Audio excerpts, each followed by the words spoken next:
Hi, I'm Mark Rogers, the pro-life gun owner.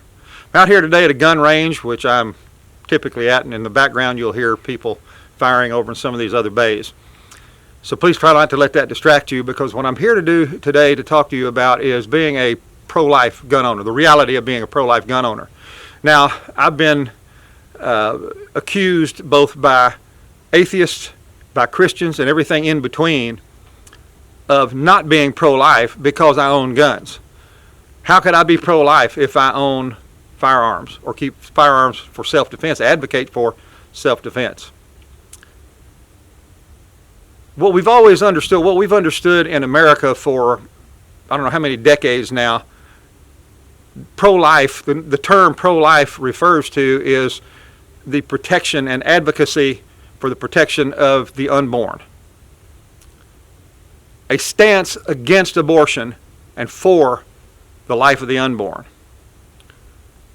But nonetheless, when we say we're gun owners, immediately people that advocate for abortion, and yes, today in our world we have quite a few Christians that are even advocating for abortion under the sickening chant of women's choice and reproductive justice and reproductive freedom and women's health care, referring to abortion, which is the murder of live human unborn children.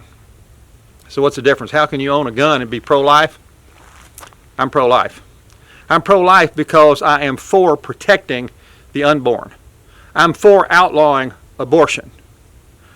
We can go into all the arguments about what that would mean, but the reality is every time an abortion takes place, an unborn baby is murdered. Hands-on, intentional, first-degree murder. The last records that the CDC had of monitoring the number of abortions in America was in 2019, at which time there were about 630,000 abortions, legal abortions. That's 630,000 legal murders in America.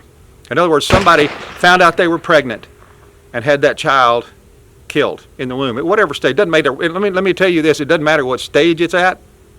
It makes no difference what stage it is, because every time a woman finds out she's pregnant and has an abortion, she kills what would have been you and I at that stage. It's a human being in a stage of development, whatever stage that is. If your mother had had an abortion, she wouldn't have been killing a fetus, she would have been killing you. If my mother had had an abortion, she would have been killing me, not a fetus. Every time an abortion takes place, there is a murder of an unborn human child, the most innocent victims among us. But how can I be pro-life and own a gun? Behind me over here, I'm about to practice on some targets. Some of those, a couple of those are silhouette targets that have a human, kind of a human shape. I practice for self-defense. I practice in the event that the unthinkable should happen, that I should have to use one of my weapons for self-defense. Then I would be prepared to do that if I had to. The taking of a human life is tragic under any conditions. But the taking of a human life obviously is sometimes necessary. We see that when somebody starts stacking up bodies just in a random fashion because some insane murderer decides to open fire on a crowd of people, how many people are they sending into eternity? Is it necessary to stop them? Whatever you may think about a handgun or gun ownership for self-defense, I can promise you this: if you're ever in that scenario, you'll wish to God somebody was around you that had a gun. And you'll be hoping the police show up with a gun in time to keep you, maybe your family, your friends, people around you from being killed. That's what you'll hope for. The nonsensical argument that you can't love the people around you, you can't love your neighbor, you can't have a normal relationship with people because you own a gun is nonsense. Statistically, most of us that own and carry guns for self-defense will never have to use them. We'll never have to draw them on anybody. We'll never have to kill anybody with them. We'll never have to hurt anybody with them. But statistically, the necessity of it happens often enough for all of us to take note and be responsible and be ready for it. Our Constitution tells us that the right to keep and bear arms is an inherent right. It doesn't give us that right. In the Second Amendment to the Constitution, it says the right of the people to keep and bear arms. That does not give it to us. It acknowledges the inherent right. The first part of that amendment gives us the responsibility. That's in order to keep a militia on the ready for a safe nation. The right of the people to keep and bear arms shall not be infringed. That's all there is to it. It's our responsibility. It is the responsibility. You read the Second Amendment, what you find out is you have an inherent right to keep and bear arms, and that Second Amendment gives you the responsibility to do so. For yourself, for your protection, for the protection of the people around you, and for the protection of your city, state, and nation. Your right to keep and bear arms shall not be infringed. Your responsibility is on the front side of that amendment. What I'm going to do here today is shoot these targets. I'll be shooting at the heads. I'll be shooting at the bodies. I'll be shooting as precisely as I can to be sure that if I get into a scenario where the unthinkable should happen, that I'd be able to control and use my firearm responsibly and effectively. But behind me here, in the way I'll be using my firearm, nobody's going to be killed. This is not flesh and blood behind me. This is cardboard and wood and steel, not human flesh.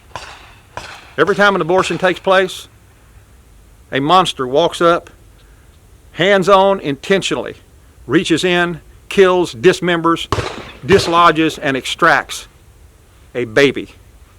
And it's done hundreds of thousands of times per year in the United States. Pro-life in America has always been understood to refer to the protection of the unborn. It still applies to that.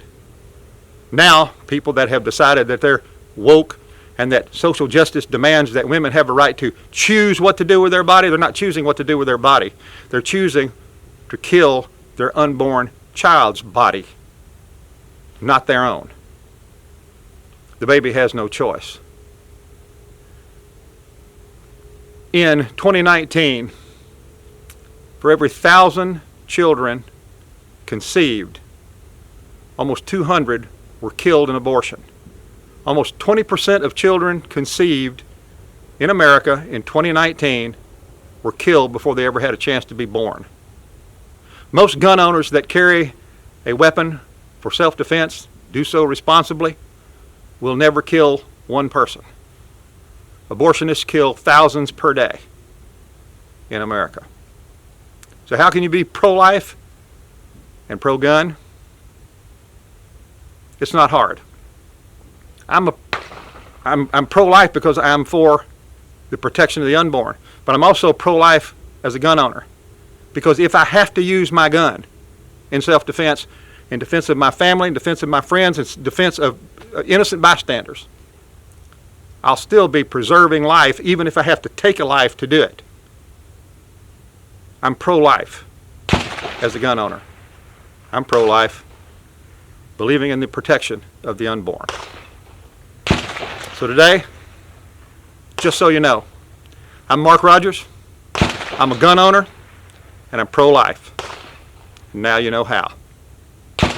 I'll see you soon.